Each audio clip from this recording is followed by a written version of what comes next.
One thing was in conversation with Olivia Jack, still from Hydra. She was talking about her introduction to live coding, I think kind of in the party scene, but she went to a party and you see this live coding on the screen, and maybe her first impression was a little bit boring and kind of didn't understand what the interest was in it. But then the more that she kind of was exposed to it, she really was engaged with the social process behind it, being able to see kind of how people think and the creative experience in live time. And that ended up kind of shifting the way that she approached computer programming, and then sort of introduced her to start taking part in the field too. So I thought that was really interesting.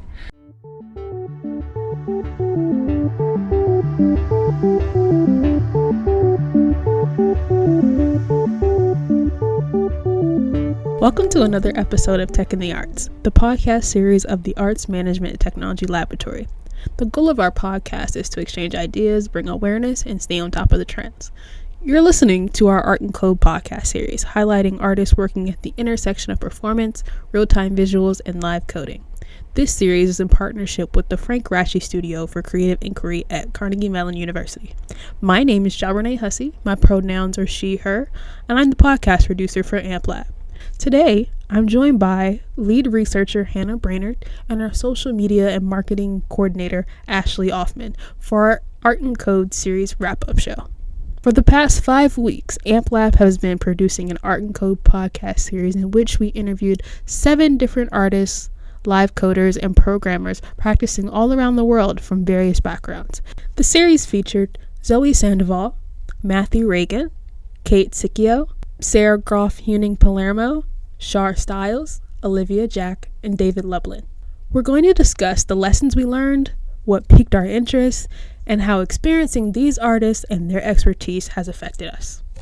Can you describe your preparation process for the interviews in the Art and Code series? Yeah, absolutely. So really, live visual performance, computational art is an area that's not super familiar to me, though super interesting and exciting. I had a lot of background research to do before diving into the interviews. So I really had a lot of fun kind of learning about each of the artists' really different backgrounds and sort of how they got into the career path that they did. In addition to that, I tried to experiment with the tools if I could. For example, Olivia Jack developed a tool, a web-based peer-to-peer software called Hydra, and so I went on and tried it out. And though my ability to make magic with it was kind of limited, it was really interesting to kind of see some of what they do and get a better sense of it before going into the interviews. It was a lot of fun. Yeah, I have sort of similar experience to you, Hannah, that my background is definitely not in computational art or live coding. And so, I mean, my first step was for my one interview, was to watch a video of someone live coding, which was really fascinating. And I think it opened up a lot of doors for me to ask very specific questions about the process of putting a show like that together, and it was really neat to talk to Sarah and Kate about that. I also watched Sarah's talk, Kablooey, that she gave at the JavaScript conference, because I wanted to talk to her in 2018. Yeah, I wanted to talk to her about it because I was just really fascinated by it, and I thought that it was just a cool philosophy, not just in live coding and not just in kind of art industry, but also in everyday life. So it was really cool to get to talk about that with her. I watched the talk too. It was actually very engaging. It was so engaging. It was such a good talk. I was like, oh, I wish I could have been there. You know? Right? I know. It was that good. I think she should give it again, but now, it's 2024, and what have we learned in the last 6 years? I think there have been a lot of errors of the world, you know? Yeah. I think it would be interesting to revisit something like that. Okay, pivoting off of that, Is there anything discussed in the interviews to this day that still stays with you and that you just can't let go of? Yeah, I mean, so much. I mean, especially going into it without a whole lot of knowledge about this field, there's a lot of really interesting stuff that I learned. One thing was in conversation with Olivia Jack, still from Hydra. She was talking about her introduction to live coding, I think kind of in the party scene, but she went to a party and you see this live coding on the screen, and maybe her first impression was a little bit boring and kind of didn't understand what the interest was in it. But then the more that she kind of was exposed to it, she like really was engaged with the social process behind it, being able to see kind of how people think and the creative experience in live time. And that ended up kind of shifting the way that she approached computer programming, and then sort of introduced her to start taking part in the field too. So I thought that was really interesting. I think something that stuck with me, I was fortunate enough to get to be in the room for the Char Stiles interview. So anytime that she would, in the podcast, be like, exactly, yeah, it was probably because of some sort of face that I was making, some sort of reaction that I was having. So I wish I could tell you exactly, you know, what I looked like in each of those moments. But I really loved hearing her talk about just her foundations of even being a student here at Carnegie Mellon, and then going into like having this idea of wanting to work with computers and then it not really working for her, and then doing, you know, studio art and that also not working, but then somehow finding a career and so much success in a field that blends both. I think that is something that really, it kind of stuck with me, because it just is like your intuition sometimes is right, and your first instinct, you may not think that you're making the right choice, but I mean, it definitely seems like she did. So go Char. I love that you brought that up, because I think it's so interesting thinking about each of the different 7 artists that we talked to. Each comes from a totally different background. Char started with painting, Olivia with computer programming and engineering, David was in mathematics, Kate's a dancer, Matthew Ragan was in circus performance. Yes! Like just all sorts of really gosh. dynamic and interesting. Oh, Zoe was in film and photography. Yeah. So all of these sort of like interesting different interests kind of come together in the same space, and I think that's kind of what makes it what it is. Yeah. It's a really social experience with a lot of variety.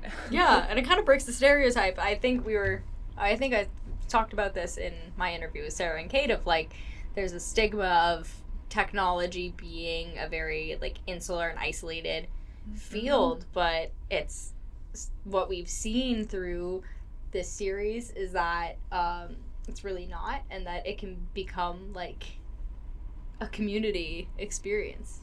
I'm gonna pull a quote here really quickly from Olivia Jack's interview, because she was talking about this same sort of like social experience, but I really want to pull one of Olivia's quotes here, because I thought it was really interesting. But she said, writing code that's meant to be live coded, part of it is like leaving the code as this open-ended thing that you can keep changing.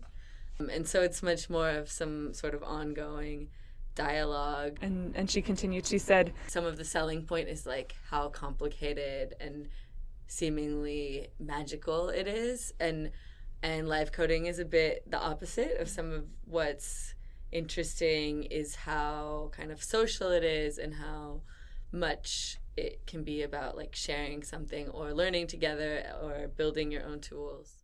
So much of it is what happens in this space and not necessarily this individual experience, I think is really interesting. It's kind of different for me coming from a tech background myself. So a lot of the times what really stuck out to me was the Zoe's interview with Matthew, and so much of being able to embed your culture and like your way of life and your, you know, hopes and dreams for a better world into your technology. Because a lot of the times when we're learning that in school, we're learning that in college, you get stuck in this, oh, you're going to work for someone, you're going to work for the Googles, and you're going to work for the Facebooks and the Netflixes, and, you know, you're just kind of going to sit at a desk and work all day, because, you know, that's what we're taught in these fields. Like, you're behind a computer, there's no social interaction, there's no like being of the people and being able to like truly be yourself. You're kind of like a little robot, but we love little robots because but at the same time, Little robots have feelings too, Jobbernet. they do, we love them. I have a little robot named Jay. Right now he lives in my closet, but it's okay. But like being able to experience these interviews, it kind of made me feel like, oh, maybe I could have, still been a little more creative and staying with my, tech path. I didn't have to make that 180 and try to go into entertainment in order to get that, feel of actually wanting to be creative and wanting to, share my views with the world in a different avenue.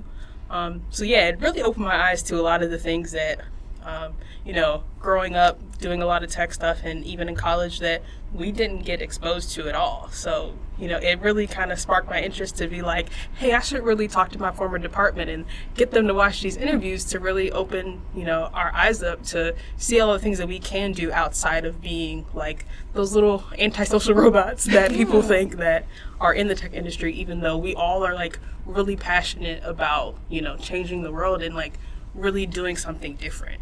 That's the side that people don't see when it comes to computer science and the people that are behind those things. Like, you really want to do something great for the world, but you end up kind of just going with the flow because you don't know any better.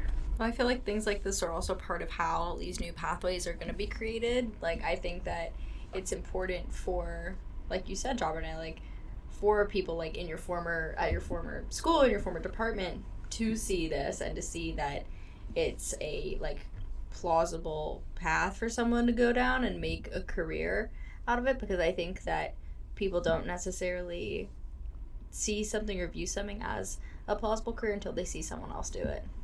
So those are just my thoughts. Yeah, I definitely agree. Let's take the listeners behind the scenes. What is something that you experienced with any of the guests that we had in this series that was really fun or really eye-opening? That's not recorded in the podcast. I mean, I said it kind of a little while ago, but with Char, just getting to be in the room, and it was nice to be able to be here for a podcast that I wasn't specifically recording, just to kind of sit and watch and see what's up. And it was really funny to just, even though I was not, like, I was supposed to be a fly on the wall, like, I still very much, like, felt part of the experience. And I think that we have a lot of fun while we're doing these podcasts. I mean, we get to bring in some of the coolest people ever to come and talk to us. And so I think, that, or maybe,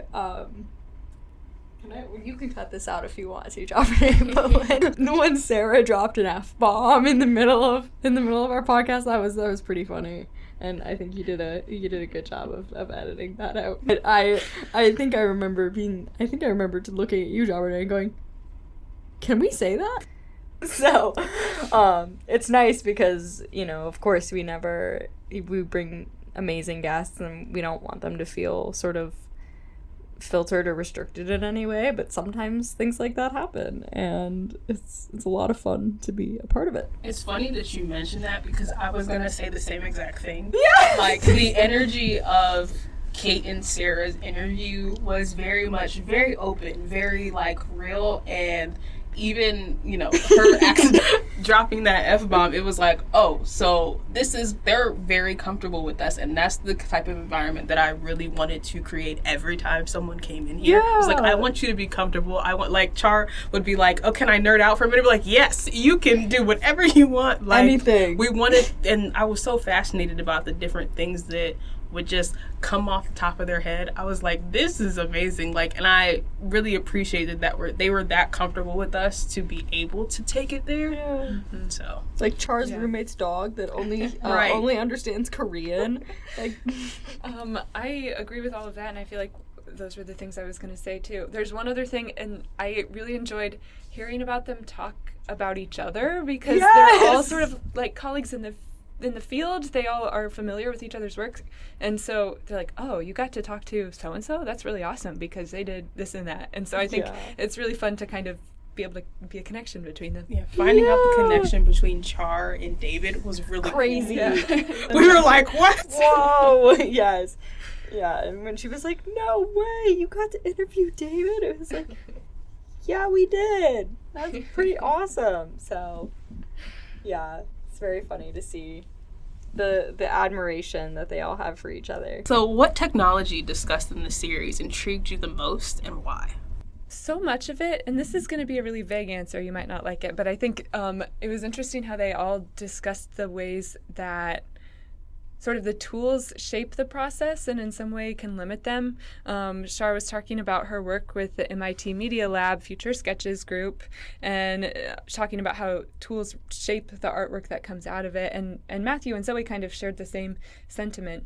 And so in a lot of ways, I think they all have taken to creating their own tools to express what they want to express. And I think that's one of the most interesting parts of it. And then now they have this tool to be able to share with other artists in the field. So that's very broad.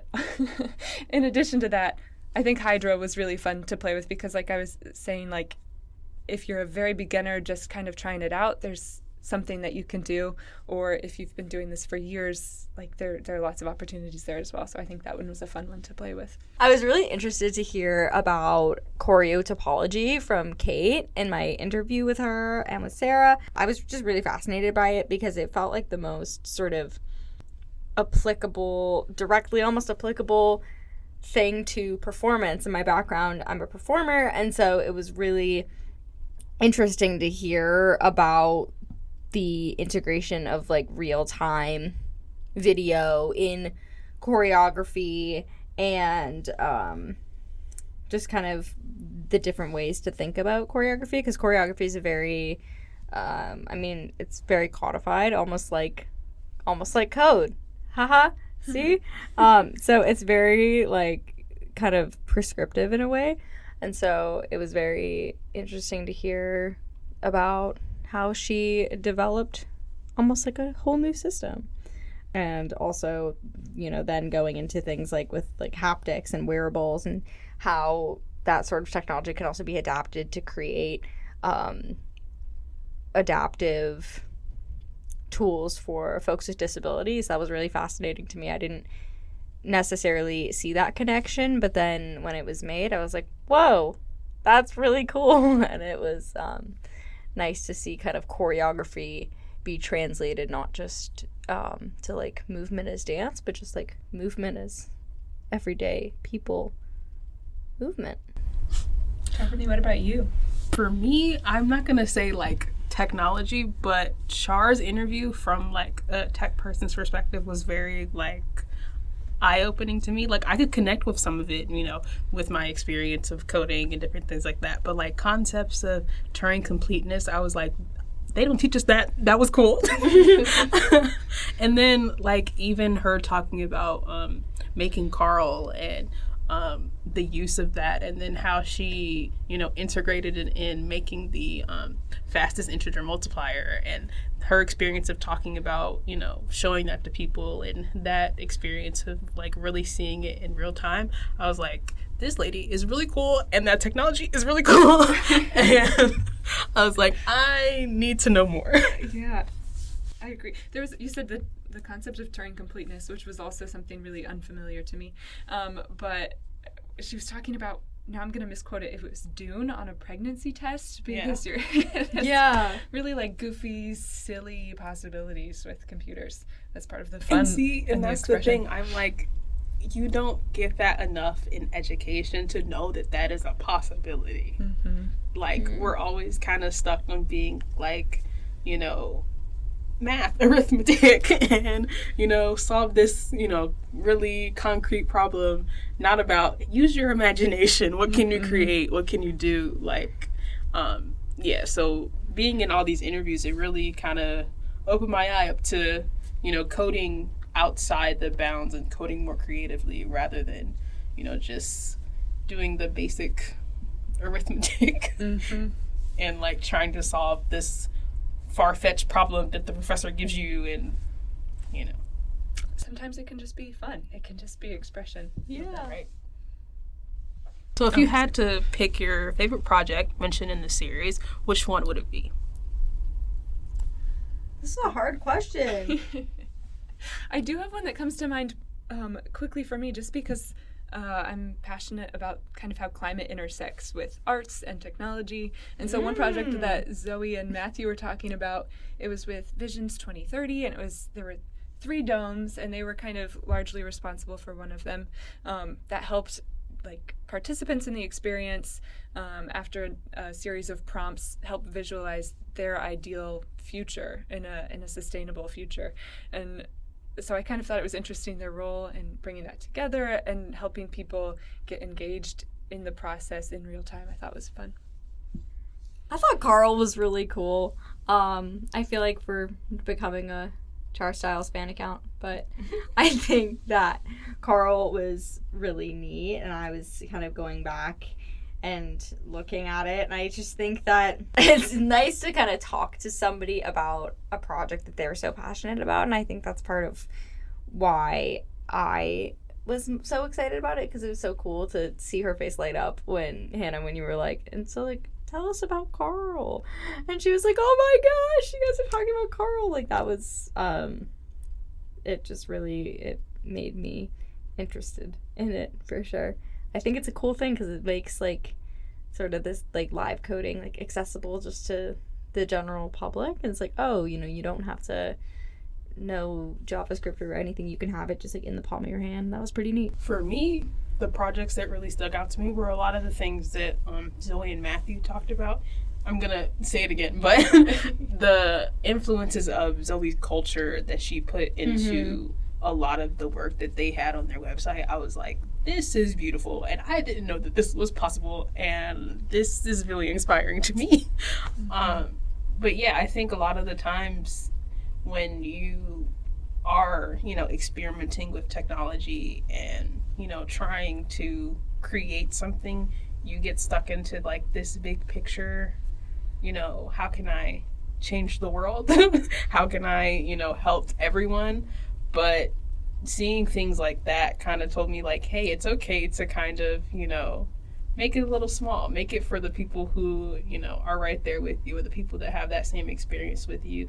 And then you can branch out after that, because everybody can learn something from that, even though, you know, you may not also be Venezuelan. But it was like really inspiring the way that, like, just looking at it and watching her talk about it, it was very inspiring. I agree. Okay. So this is our last show, as we know. It's our wrap-up show. So what do we want the listeners to take away from this series as a whole? I think, so one question we asked almost all of them was to look toward the future and kind of think what was ahead. And so many of them talked about artificial intelligence, and I think, I mean, that's definitely a hot topic right now. It needs to be addressed, but specifically around some of the ethical concerns around how to implement it.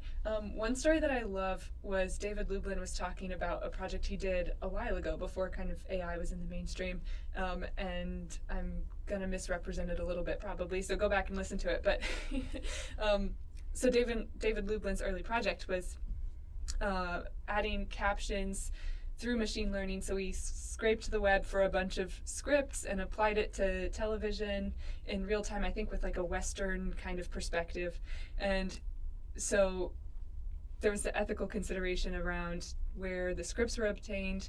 And then he also said that he would have to wake up in the morning and check to make sure that this AI mechanism didn't say anything horribly offensive, and if it did, take it down. So there's still this human element so deeply involved with everything that we do in AI that can't really be pulled away. So I think so many of them mentioned that while it's a tool that almost all of them have used in some way through their work, it's not a replacement for artistic expression and human expression in so many ways. So I thought that was interesting. Yeah, kind of jumping off that human expression piece, I remember very specifically saying to Sarah, because we asked them the same question about, you know, what do you see for the future? And I remember just kind of saying, and, you know, you can go back and find my exact quote, but that we've kind of lost a lot of the humanity just that can come from technology. And I think that having all of these amazing artists come and talk to us about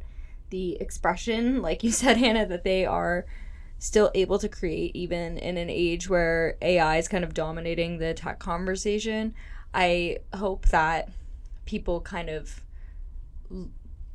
re-examine just kind of their relationship, especially as AI tools are becoming more mainstream, just their relationship to them, I guess. And we can reframe it, AI is not necessarily always a harmful thing, but I think that it's something that needs to be used consciously. It needs to be really used with great care. I mean, I read an article recently did you see that the New York Times is filing a lawsuit to try and get ChatGPT shut down? Did you see that? I saw the headline, but I haven't read it yet. It's really interesting. Like, legally, they're able to do it. So it'll be interesting to see kind of what comes of that, if anything. I feel like it's we're in a very interesting time with things like that. I know even just like in school, it's become a much bigger topic of conversation. So I just think that people need to re-examine their own working relationships with AI. For me, the biggest takeaway that I would want someone to take away from this series would probably be that, because a lot of professional people listen to this podcast, and I just want people to understand that there's more that you can do. A lot of the times we get stuck into these same careers and like these same like boxes because we don't know what else is out there. Mm-hmm. And this, even for me, like this really opened my eyes to what else is, out there as far as tech, and even the like cross section with choreography and dance from Kate. It was like, there's so many things that you can do in the world, and it kind of just limit to your imagination. So I just want people to know that, if there's something else that you're really passionate about, you can always kind of explore that and examine that without having to sacrifice, the other things that you're interested in. You can do whatever you want. Yeah. So I agree with that. And not to discredit the insane capabilities of all the artists that we talked to, but I think part of the process for me was learning like, oh, this is like what people are working on. Like, this is something that's actually within reach. It's not something that, like, I don't know, is just for the elite computer science geniuses. Yeah. Even though that's who we talked to. We're surrounded by them they were able constantly. They could communicate it in a way for us. I was like, oh, this is obtainable. Yes. If I wanted to do this, I could try something out. You know how people say you either have like a math brain or like a creative brain? It seems like they all have both, and they were able to, yes, and they're able to just like translate it. What's so funny? Jabberday, why are you laughing? Oh, because it was funny because you said you either have like a math or science brain and a creative brain. I'm like, I have both. I was like, I have a IT degree, and I'm also trying to do this entertainment stuff, Yes. And I kind of learned that you can integrate those, which is something that I never thought of. Like, that's same skills been something it I've been is. learning. That's the thing. Like, a lot of the things you can very easily connect them, but you always kind of put them in their own separate boxes. Yeah. So, like, these interviews were like, oh, wait, you can do all of this at once? Exactly. It's all about context. It's like, how when you're a kid and you get a Barbie and you see the Barbie do all these different things, like Barbie's an astronaut, Barbie's a banker, Barbie's and so it makes you go, oh, I can do so much. But in this context, it's kind of like not seeing anyone do that before and getting to meet these people and like learning about their lives and learning about their backgrounds. It's like, oh, that's like a Barbie. Like, she can do it, so I can do it. I can do it. New release of the Barbie movie, but we got, everybody that we got on the Art and Code series as Barbies and Kens. If they want to be, This Barbie, it does live coding. This Ken's job is computer. Like, absolutely. So, speaking of, the end of this series and the beginning of a new one, Hannah, do you want to talk about what our next podcast series is going to be? I would love to. I'm so excited about this. So as I was talking about earlier, I'm so passionate about how climate kind of fits into this conversation. So our next series coming this spring is about climate, and we're talking with a variety of professionals in different disciplines across the arts. So people involved in performing arts, circularity in theater design, how tech can help build a fan-based climate movement, how galleries can be more sustainable, and how people can offset through carbon sequestration projects. So it's going to be a lot of fun, and I hope everybody tunes in later this spring. Thank you for listening to the Art and Code series on Tech in the Arts. Be on the lookout for new episodes coming to you very soon. If you found this episode informative, educational, or inspirational, be sure to send this to another arts or technology aficionado in your life. You can let us know what you think of this podcast by visiting our website, amplab.org. That's amt-lab.org. Or you can email us at amplabcmu@gmail.com. You can follow us on Instagram at Tech in the Arts or Facebook and LinkedIn at Arts Management and Technology Lab. We'll see you next time.